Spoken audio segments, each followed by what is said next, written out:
This podcast is proud to be part of the TalkSPORT Fan Network. TalkSPORT. Powered by fans.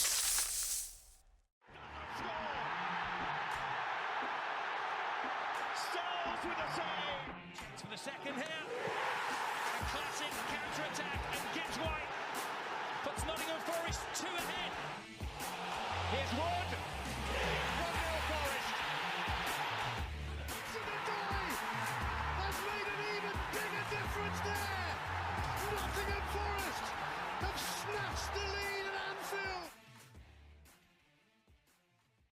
Hello, welcome to this edition of Red Side of Trent, here to preview the Manchester United game at a rare 3 p.m. kickoff, and I'm delighted to be joined by our resident Man United fan in Gareth Chapman. Gareth, how are you, first of all? I shouldn't call you Gareth, it's Gaz Chappers.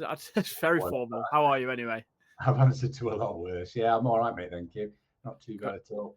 Good. Let's start, obviously, last weekend, or last couple of weeks, actually. Man United winning 3 games in a row. Never mind back-to-back for the first time in Ruben Amorim's reign as Manchester United manager. But you must be, like, I know you've just said to me offline, like, you're not jumping on the bandwagon, but you must be fairly pleased, because 3 games in a row is a rarity at the moment as a Man United fan, which is very mad to say in my lifetime. But you must be quietly happy with the start you've made to this season.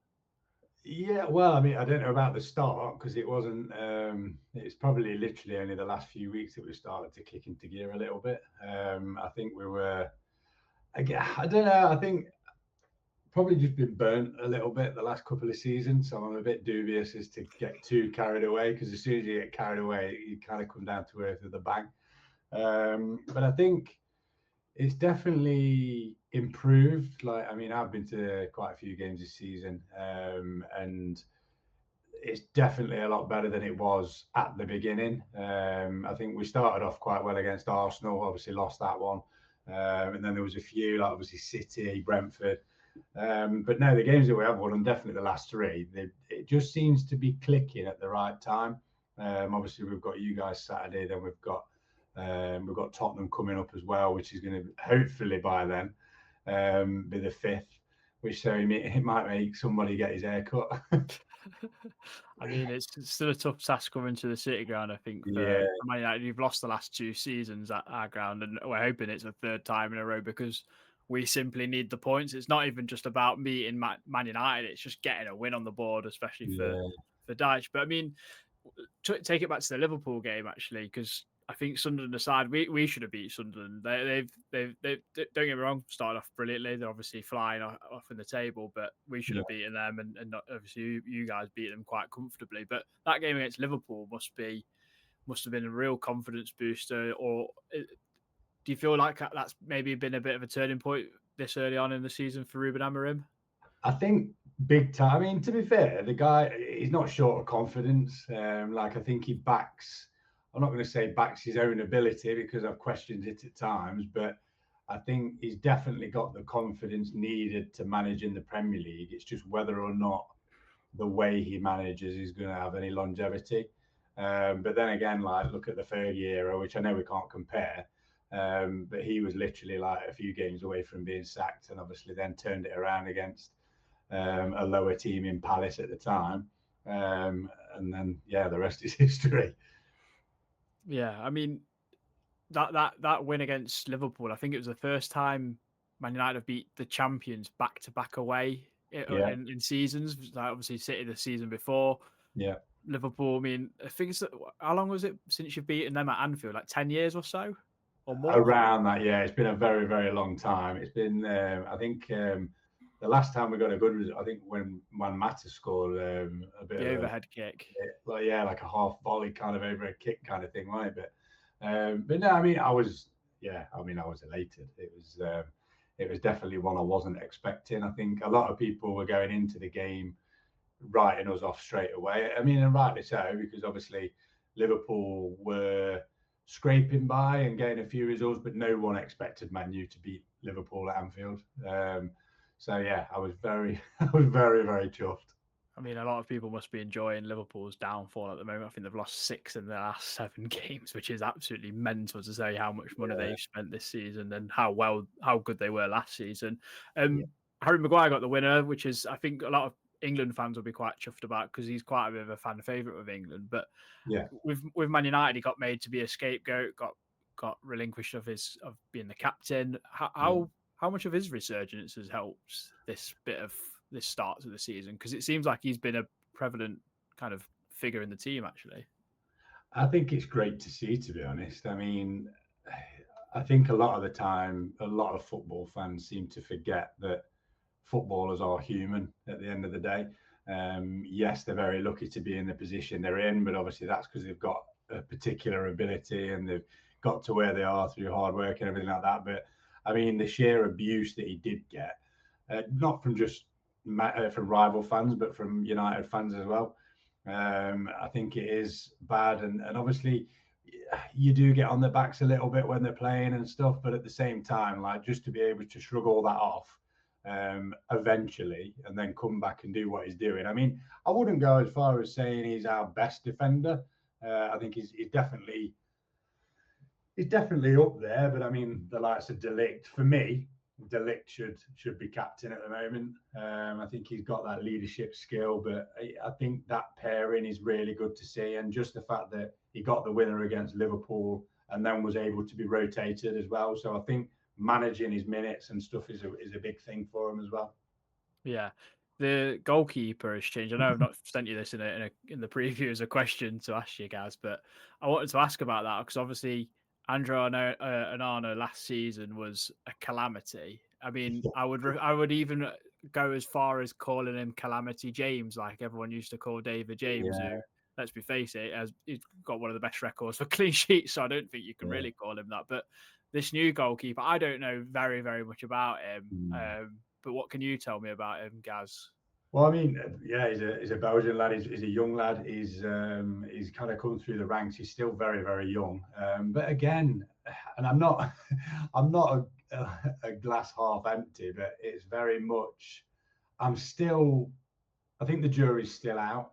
I think he's very confident, and he's definitely better than Onana, or at least started better than Onana. But there's still a few things. I think there's potential for a mistake there.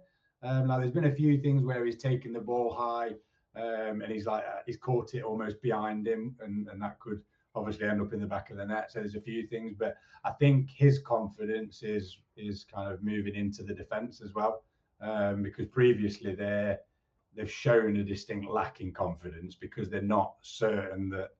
I mean, I used to call him Poppadomans because they literally could not save anything. But I think it is showing that the confidence is there in the defence, which is then moving the midfield forward and allowing the wide people to go forward, and that's showing in the attacks that we're putting together. Yeah, I do think it's a bit mad that a goalkeeper can have that much confidence throughout your whole team, because it obviously is like a domino effect. I think we're feeling that a little bit because Matt Sells has been a little bit.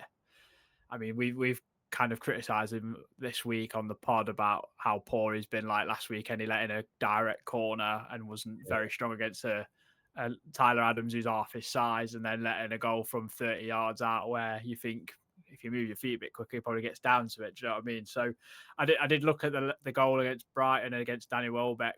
The free kick is down his throat, and I thought, what the hell was happening there, sort of thing. So that's why I wanted to ask. But the front lads who have been, I don't know if they've been getting a critique, but I mean, Mbuemo started off better than the other two in Cunha and Šeško, but I think Šeško and now Cunha's off the mark. I think they're starting to grow into that Man United side. What's your opinion been on them three? Well, I think it's hard because although, I mean, yeah, without a doubt, Mbuemo started better than the other two. But what I would say is like Cunha, although he's not scoring, he's not assisting, just his movement off the ball, his hold up play, his strength, like being able to shrug certain players off, like Van Dijk and people like that. I think he, for me, is going to be one of the better players that we've bought in the last 10 years. Just because his skill on the ball, he can hold the ball sticks to his feet. Šeško, yes, he's not scoring. I think goals will come with him. He's only 22. I do think that in a couple of years, people will be like mincing their words a little bit. But I do think that again, his hold-up play, his passing is brilliant. Like he's got an eye for. He reminds me of, definitely not his finishing, but his hold-up play and his sitting back a bit like Harry Kane. So Harry Kane will come deep to collect the ball and then move forward. I think, but the only thing that Sesko lacks is being able to put it in the net. There's been a couple of times where there's been like a few one-on-ones and stuff where he should have finished it. But again, young lad, there's a lot of pressure on his shoulders, and I think he will come good. But yeah, and Burmo absolutely flying at the minute. Yeah, anyone that listens to this pod knows that there's a Football Manager reference right around the corner, and anyone that gets Benjamin Sesko on Football Manager, especially for FM24, unbelievable goal machine. So when he, I'm hoping. I'm not hoping on Saturday. That's all I'm hoping for. But I'm hoping Cunha's a bit of a nemesis for us. He normally does quite well. He was for Wolves anyway. He scored a couple of goals for Wolves, or at least done something for Wolves. So I'm hoping he's a little bit off form, but I know he's a cracking player. I do admire watching him. But talking about players that are admiring other football clubs, I don't know if you've seen Morgan Gibbs-White's comments this week about how good he said it is to see Man United thriving again. Yeah. That has really ticked off a lot of the football, or the Forest fan base, should I say, well, to an extent. Some people have kind of not read into it. Some people have been like, he's a shambles, really. Why is he twerking for another move because he didn't get one in the summer? What did you make of the comments, first of all, and how would you feel if, say, like Bruno Fernandes said that about another football club? I think, ultimately, like Forest and Man U, I wouldn't consider them rivals.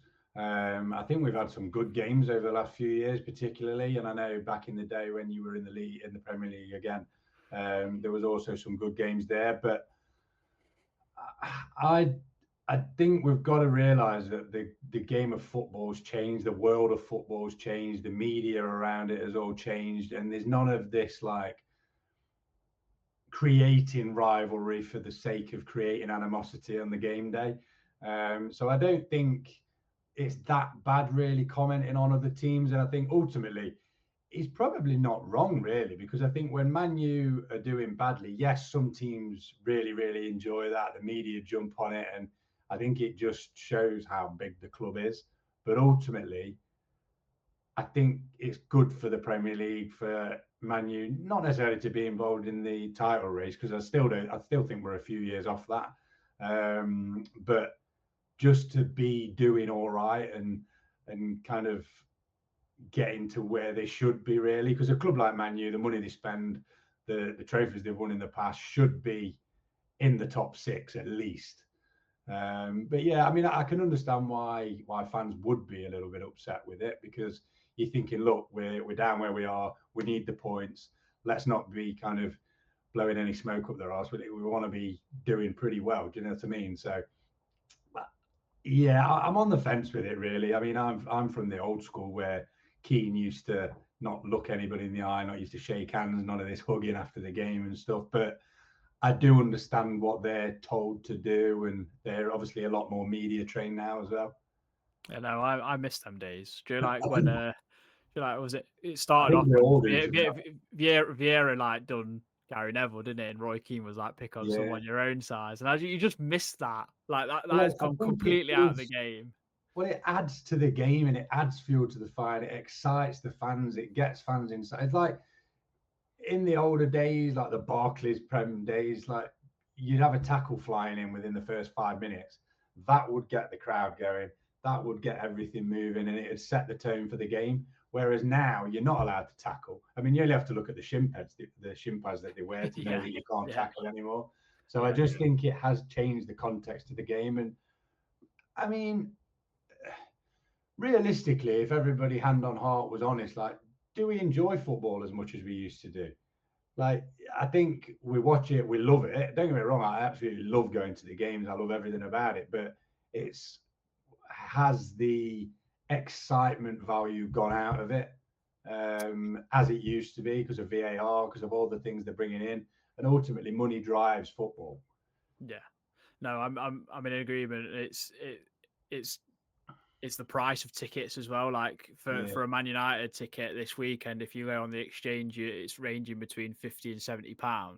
Do you know what I mean? Like that's a lot of money for a person to go for 90 minutes of football, and especially when you're in our predicament where we're in the bottom three, where we're scrapping a little bit. But what have you made of the situation at Forest? 3 managers in less than like 2-3 months. That's like unheard of, really. I know Marinakis got this reputation for being a bit of a madman, but that's more at Olympiacos rather than at Forest. But what did you make of it? It's really hard, isn't it? Because I don't think we've seen many owners like Marinakis, really, that's been so literally hands-on. Like, I think he's outside of Forest. I think other people looking at him think he's absolutely off his head. But I mean, obviously he's got a passion for it. He wants it to do well. But I do think sometimes owners need to step back a little bit. And if you look at the bigger clubs, particularly, they've all got obviously the owners, but then they've got people in place like directors of football and people like that know how to run that side of it. And yes, he's got Olympiacos, and who else has he got as well? There's another team, isn't there? Oh, Rio Ave. Yeah, and so he's obviously got an acumen within the football world. But I just think, like with the whole Nuno situation, should he have gone really? I mean, after what he did last season, like realistically, that should have potentially bought him a little bit of time. And if you were going to get somebody in like Ange and then get rid of him so quickly, like what is the expectation there, really? Yeah, the Nuno thing come because he was basically slagging him off in the media by saying like, we've not had time, we've not had the players didn't come in quick enough, and we had a CAS hearing to decide. Like once that CAS hearing got determined, sort of thing, the signings started happening, and he still was kicking off, and it was a bit like, come on, Nuno. And I was really excited to like see where the season was going to go. And then none of us wanted Ange. We didn't want Ange. We saw what he did in the league last season with Tottenham, and like £1 billion institution, and they come 17th. Yeah, they beat your boys in the Europa League and got Champions League football. And people might go, well, we won a cup, but in the Premier League, it's not great, especially for a team like us, where our first thought is, people might not agree with this, is let's get enough points to stay up for next season. Do you know what I mean? I know we qualified for Europe last season, but that we had a wonderful season. Is it going to repeat? The odds are probably not in our favour, really, even though we spent a lot of money. But we've got Sean Dyche in now, Gaz. Thoughts on him, and is this a different proposition to play what you would have liked to have played against an Ange team rather than a Dyche team? I mean, he's historically, he's a lot more defensive, isn't he? But I think, I don't know, he's obviously got that pedigree in the Premier League. He always seemed to be there, be where they needed to be for Everton at the time when he was there, and like he's managed a number of clubs.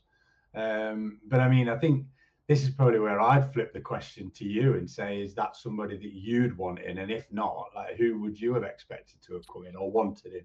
So before we got Ange in, I mean, I was begging for Marco Silva, Iraola, or Glasner, because they're all in their last year of the contract. I just thought, we've spent a lot of money. Surely one of them would be like, they might take the bait. I think maybe Marco Silva was more likely because he'd worked with Marinakis before and he was kicking off at Fulham. Yeah, we obviously missed that boat, went for Ange, and it was a disaster. And then now we're in a relegation battle. Did I want Dyche? I don't know. I still think it was still early to go for someone like him. But then again, I look at his record. This is only his 4th club. So he's only managed Watford, Burnley, and Everton before us. And he's always stated that he's never had the backing, he's never had the money, and he's right. So on one hand, I'm like, well, let's give him a go. He's got a squad there that's 13th most valuable in Europe, or if not the world at the moment, which is mental. So you can't complain that the team's not been backed. So now it's time to kind of let him walk the walk if he's going to talk the talk. So I'm intrigued to see how it's going to go. But I do know on one hand, he will. The management will be there, the motivation will be there. I think the connection to the city, and then with Stone and Wone and his backroom staff have all played for the club. I think it lends itself to be quite a romantic relationship. I was But going to say the same. football Yeah. doesn't always work like that. Like Ole Gunnar Solskjaer went in at Man United, for instance, was really good to start with, and then it started to kind of fade. But I don't know if that's just because Ole Gunnar Solskjaer is not the best manager. Because where's he been since? You know what I mean? The one thing I'll say about like Solskjaer, I think we say that, but then if we look at his record, the points that he got, and everything like that, I think the problem with Man United is a lot of the time it's very media driven. So literally, if it's going badly, everyone and everything is talking about Man United. Like we've started winning, and we've had a few things here and there, but now everybody's on Liverpool because they're losing. And I think, unfortunately, because of the way the UK media is set up, it's all driven about the negative stuff. Yeah. People forget last year that Liverpool walked the league. And yes, they've had a lot of new players. And normally we turn around and say, well, they need time, they need this, they need that. And yes, they've spent a lot of money and they should be doing better. But it's always that we jump on everything when things going wrong. And obviously with Solskjaer, I think, he's probably not going to have been there long term, but I don't think he was the worst manager. And again, that romance with like you getting ex-players in for the coaching stuff, I think it could be a good thing. It will definitely G up the fans. It'll excite the fans a little bit. And I think it's going to be interesting to see. But obviously, I know you need to turn it around a little bit. But I mean, realistically, you've had some unfortunate results, but there's definitely 3 worse teams at a minimum that are worse than what you've got at the minute. Yeah, I'm in full belief of that.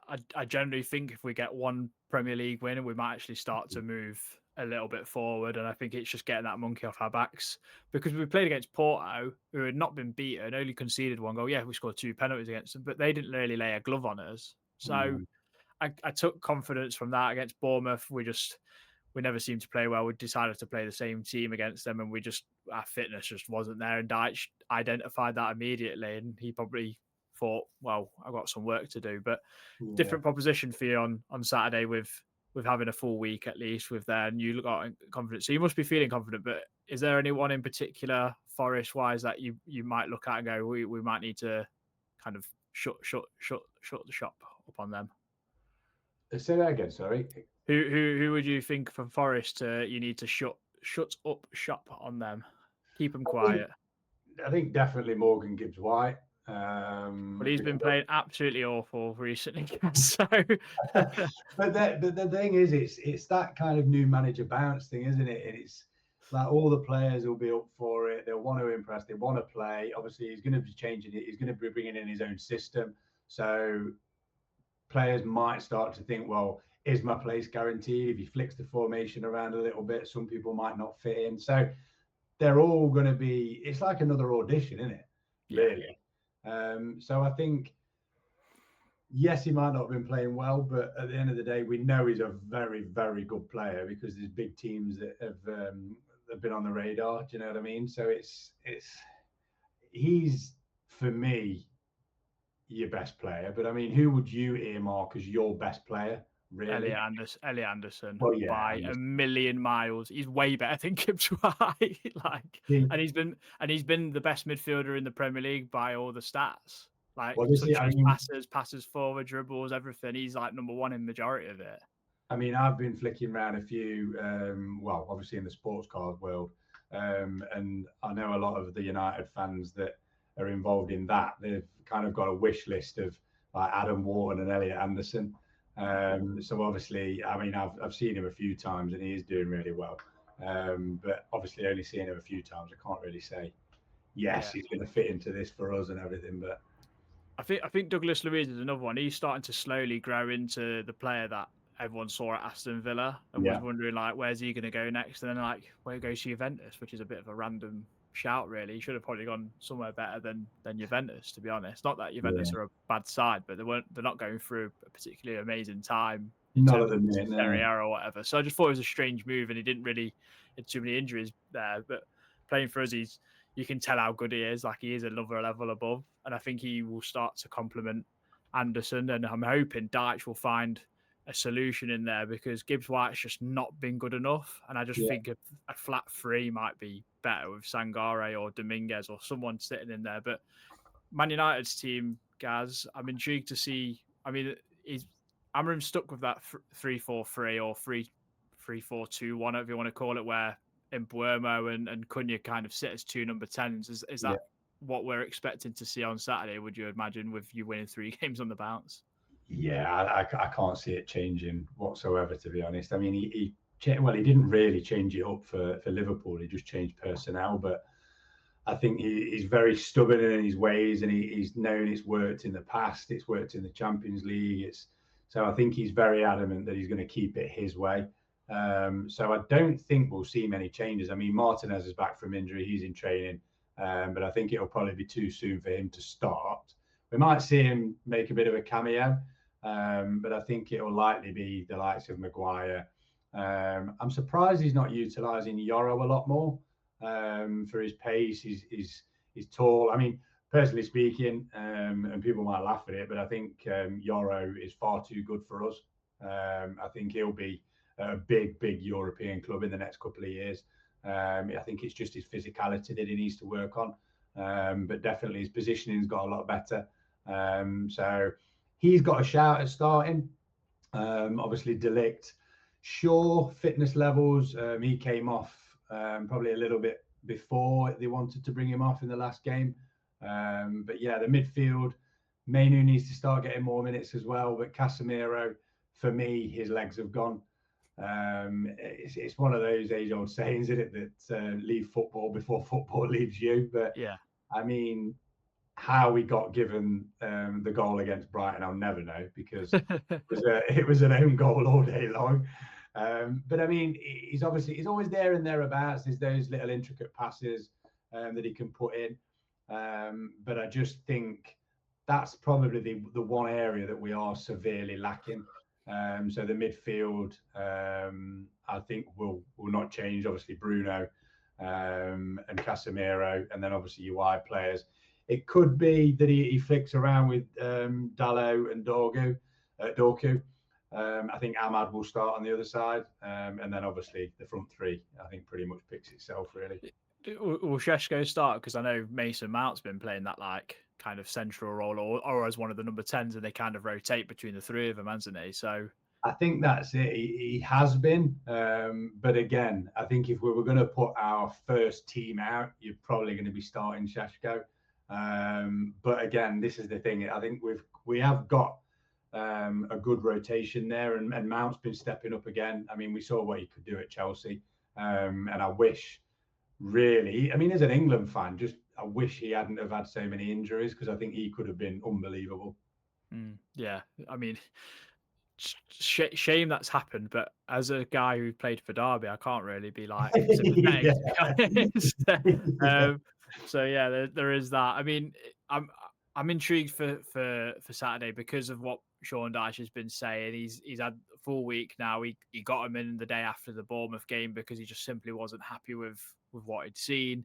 Yeah, he said about mentality in terms of fitness and fitness mentality as well. And we've got a game on Thursday against Sturm Graz, which I think, depending on this game, might alter the thinking of what team he puts out at Graz, because we've got a big game against Leeds the week after. So this is a massive fortnight coming, really, for or a week or whatever you want to call it. So yeah, big game. And I mean, I'm intrigued to see what sort of team he puts out against Man United and how we go about it, because we absolutely need the win by hook or crook, Gaz. So I'm sorry to say, I'm just hoping some sort of miracle happens. Well, not miracle, because we have beaten Man United the last 2 seasons at home. So it's not impossible, but this is the first time I think Forest will play a Man United side that's in really good form, actually, weirdly, on paper.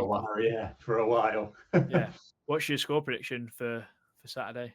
I mean, it is, like I said before, that new manager bounce could come into it. And again, I think the players will be up in the game.